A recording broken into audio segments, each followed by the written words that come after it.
Bismillahirrahmanirrahim. Assalamualaikum warahmatullahi wabarakatuh.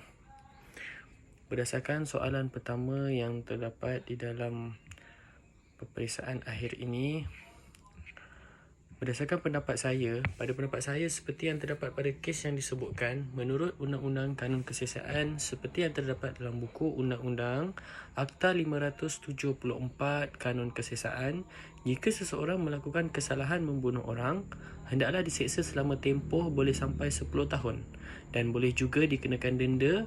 Jika perbuatan itu menyebabkan kecederaan kepada seseorang, maka pesalah itu boleh dikenakan denda selama mana tempoh sehingga 20 tahun.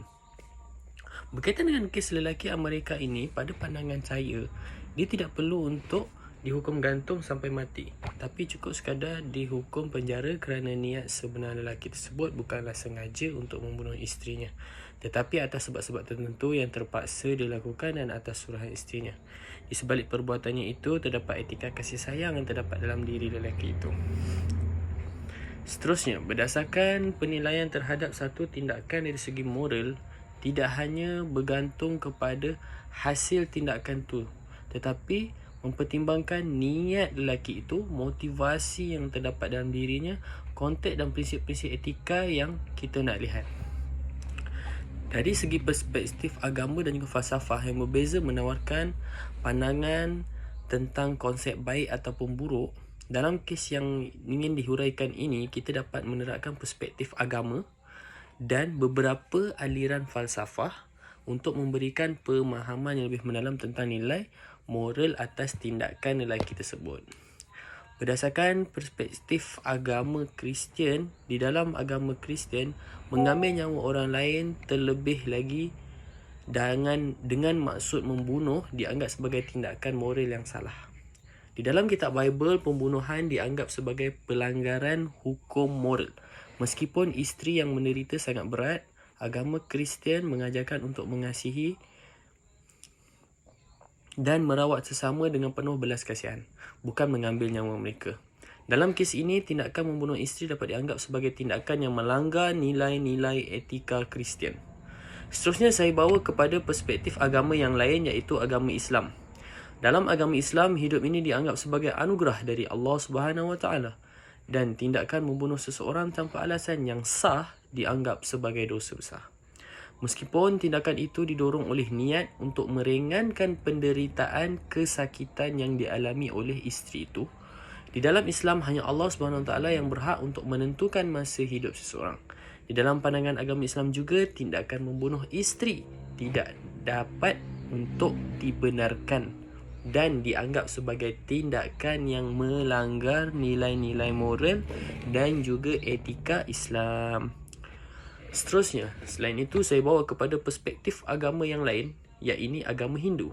Di dalam agama Hindu, kehidupan dianggap suci dan tidak dapat dihancurkan tanpa alasan yang sangat kuat seperti membela diri atau melindungi orang lain dari bahaya yang nyata. Di dalam pandangan Hindu, tindakan membunuh isteri dianggap sebagai tindakan yang melanggar hukum Dharma, yang merupakan prinsip moral utama dalam agama Hindu. Dharma menekankan pentingnya menjalankan tugas dan tanggungjawab dengan baik, termasuk merawat dan memberi sokongan kepada orang yang memerlukan. Seterusnya, pada pendapat peribadi saya yang tersendiri, berdasarkan muzakarah Jawatan Kuasa Fatwa Majlis Kebangsaan bagi Hal Ehwal Agama Islam Malaysia kali ke-97 yang bersidang pada 15 hingga 17 Disember tahun 2011 telah membincangkan mengenai hukum eutanasia ataupun mercy killing. Muzakarah telah membuat keputusan seperti berikut. Keputusan muzakarah berpandangan bahawa menghentikan hayat hidup seseorang sebelum dia disahkan mati dengan menggunakan apa-apa cara dan bersandarkan kepada apa-apa alasan adalah haram dan dilarang oleh agama Islam. Sehubungan dengan itu, muzakarah juga memutuskan bahawa perbuatan mempercepatkan kematian melalui amalan eutanasia, sama ada eutanasia voluntary atau non-voluntary atau involuntary, atau mercy killing adalah haram menurut Islam kerana ia menyamai perbuatan membunuh dan juga bertentangan dengan etika perubatan yang terdapat di Malaysia. Keputusan ini adalah selaras dengan firman Allah SWT dalam surah An-Nisa ayat 92 yang bermaksud, dan tidak harus sama sekali bagi seseorang mukmin membunuh seorang mukmin yang lain kecuali dengan tidak sengaja. Dan hadis Rasulullah SAW yang diriwayatkan oleh An-Nasa'i yang bermaksud, sesungguhnya Rasulullah SAW bersabda, janganlah kamu mengharapkan kematian. Jika seseorang itu baik, boleh jadi ia menambahkan kebaikan. Dan jika seseorang itu berbuat dosa, boleh jadi dia bertaubat dan mengharapkan redha Allah. Dalam kes-kes di mana pakar perubatan berhadapan dengan situasi di mana pesakit perlu berdepan dengan dua pilihan, sama ada meneruskan rawatan walaupun berkemungkinan memberi kesan sampingan yang boleh menyebabkan kematian, atau terus biarkan pesakit berada dalam kesakitan yang berterusan. Jadi di sini Muzakarah bersetuju untuk memutuskan bahawa harus bagi seseorang pakar perubatan memberikan rawatan atau ubat-ubatan kepada pesakit seperti ubat tahan sakit.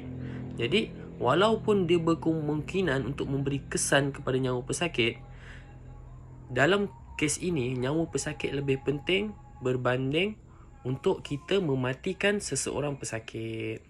Itu saja pandangan saya. Sekian daripada saya. Wabillahi taufiq wal hidayah. Assalamualaikum warahmatullahi wabarakatuh.